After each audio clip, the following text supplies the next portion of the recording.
ইমাম বুখারী রাহিমাহুল্লাহ আরেকটি হাদিস নিয়ে এসেছেন, যে হাদিসটি প্রসিদ্ধ সাহাবী আব্দুল্লাহ ইবনে আব্বাস রাদিয়াল্লাহু তাআলা আনহুমা বর্ণনা করছেন। রাসূল সাল্লাল্লাহু আলাইহি ওয়াসাল্লাম বলেন, ইন্নাল্লাহা হাররামা মাক্কা ওয়া লাম তাহিল্লা লিআহাদিন ক্বাবলি ওয়ালা লিআহাদিন বা'দি ওয়া ইন্নামা উহিল্লাত লি সাআতান মিন নাহার। রাসূল সাল্লাল্লাহু আলাইহি ওয়াসাল্লাম বলেন যে আল্লাহ রাব্বুল আলামিন মক্কাকে হারাম করে দিয়েছেন। মক্কাকে হারাম বলতে মক্কার মাঝে সেই বাইতুল্লাহ এবং হারাম যতটুকু সীমানা রয়েছে। হারাম বলতে এখানে উদ্দেশ্য দুটি দিক, এক হলো হারাম সম্মানিত করা হয়েছে, দ্বিতীয় হলো এই সীমাবদ্ধ জায়গায় কতগুলি হালাল কাজও হারাম করে দেওয়া হয়েছে, এজন্য সেটিকে এই জায়গাটাকে হারাম বলা হয়। কিন্তু আমাদের ভারত উপমহাদেশের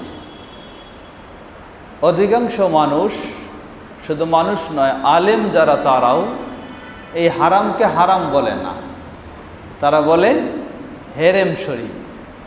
হেরেম এটি সম্পূর্ণ ভুল, বিকৃত।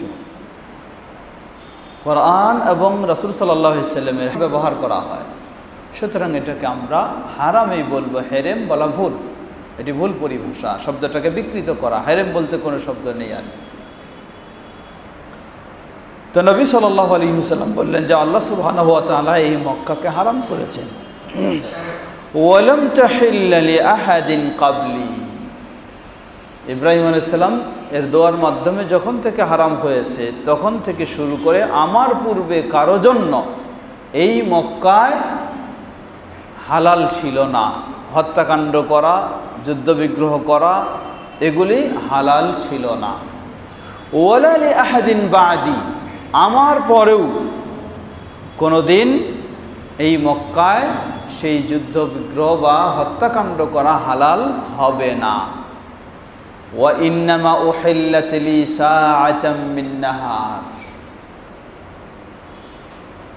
আর দিনের এক সময়, সামান্য কিছু সময় আমার জন্য আল্লাহ সুবহানাহু ওয়া তাআলা, বা যুদ্ধ করাটাকেও আল্লাহ সুবহানাহু ওয়া তাআলা হালাল করে দিয়েছেন। কখন সেটা? সেটা হলো মক্কা বিজয়ের সময়। সেই মক্কা বিজয়ের সময় দিনের বেলা ওই সময়টুকুতেই ওই কাবা চত্বরে যুদ্ধ বিগ্রহ বা হত্যা করা, ইসলামের শত্রু যারা, তাদেরকে আল্লাহ সুবহানাহু ওয়া তাআলা এটি হালাল করে দিয়েছিলেন। লা ইখতালা খালাহা ওয়ালা ইয়াদাদু শাজারুহা ওয়ালা ইউনাফফারু সাইদুহা ওয়ালা ইলতাকাতু লুকতাতুহা ইল্লা লিমুআররিফিন। এখানে কতগুলি নিষিদ্ধ কাজ, এর গাছপালা সেগুলি কাটা যাবে না, সেখানে ঘাস জঙ্গল সেগুলিও কাটা যাবে না। ওয়ালা ইউনাফফার, যেই পশু স্থল প্রাণী শিকার করা হয় এমন থাকে, সেটাকেও তাড়ানো, ধরার উদ্দেশ্যে বা ক্ষতি করার উদ্দেশ্যে তাড়ানো যাবে না। এই হারাম সীমানায় কারো কোনো কিছু যদি পড়ে যায়, এটাকে নেওয়া যাবে না। ইল্লা লিমুআররিফিন, তবে এই উদ্দেশ্যেই শুধু নেওয়া জায়েজ হবে, নিয়ে সেটা মানুষের সামনে প্রচার করবে যে এটা কার, হারিয়ে গেছে, তাকে দিয়ে দেওয়ার উদ্দেশ্যেই শুধু নেওয়া যাবে। এছাড়া নিজে ভোগ করার উদ্দেশ্যে কখনো কোনো কিছু পরিত্যক্ত সম্পদ নেওয়া জায়েজ হবে না। ওয়াকাল আব্বাস ইবনে আব্দুল মুত্তালিব ইল্লাল ইযখিরা লিসাগাতিনা ওয়া লিসুকুফি বুয়ুতিনা। নবী সাল্লাল্লাহু আলাইহি ওয়াসাল্লাম যখন বললেন যে এর ঘাসটা সেগুলিও কাটা যাবে না, তখন সাহাবী দিতে হবে কি সেটা ছাড়? ইযখির নামক একটা ঘাস, এই ঘাসটা কাটার অনুমতি দিতে হবে। এটাকে নিষিদ্ধ ঘোষণা করলে আমাদের কঠিন হয়ে যাবে। বিশেষ করে লিসাগাতিনা, যারা আমাদের স্বর্ণকার, তাদের জন্য এই ঘাসটা প্রয়োজন।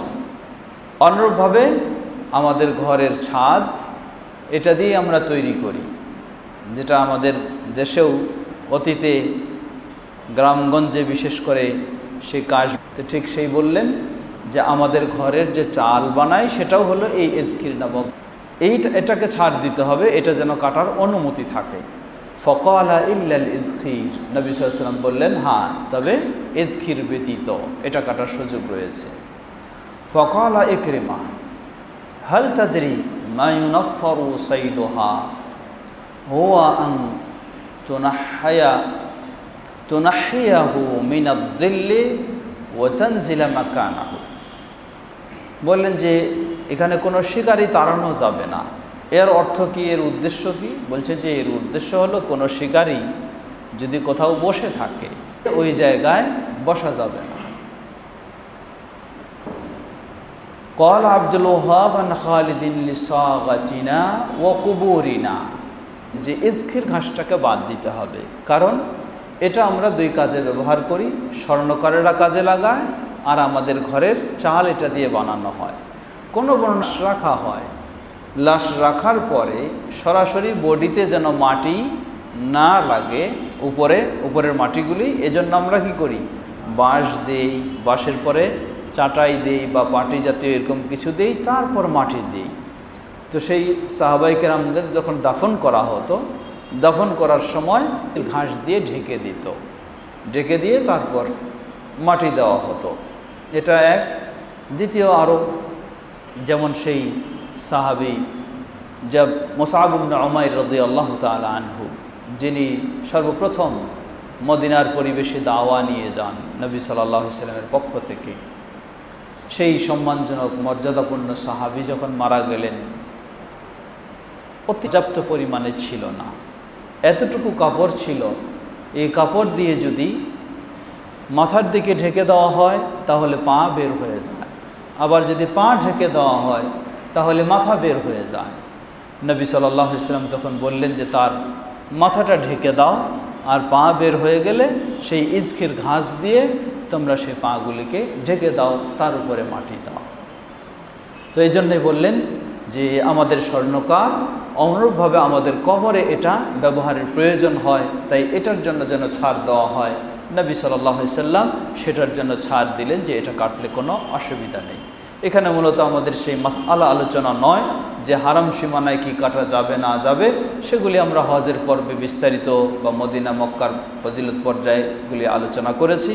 এখানে হচ্ছে ইমাম বুখারী রাহিমাহুল্লাহ, নবী সাল্লাল্লাহু আলাইহি ওয়াসাল্লাম তিনি স্বর্ণকারদের জন্য যে সামগ্রী প্রয়োজন হয় সেই সামগ্রীকে হারাম বিধিবিধান থেকেও ছাড় দিয়ে দিলেন। এর মানে বোঝা যায় স্বর্ণকার এর এই পেশাটা এটি অবশ্যই শরীয়তসম্মত পেশা, এটি অবশ্যই বৈধ পেশা, যদি সেটা শরীয়তের সীমারেখার আলোকে পালন করা যায়। আল্লাহু তাআলা আ'লাম।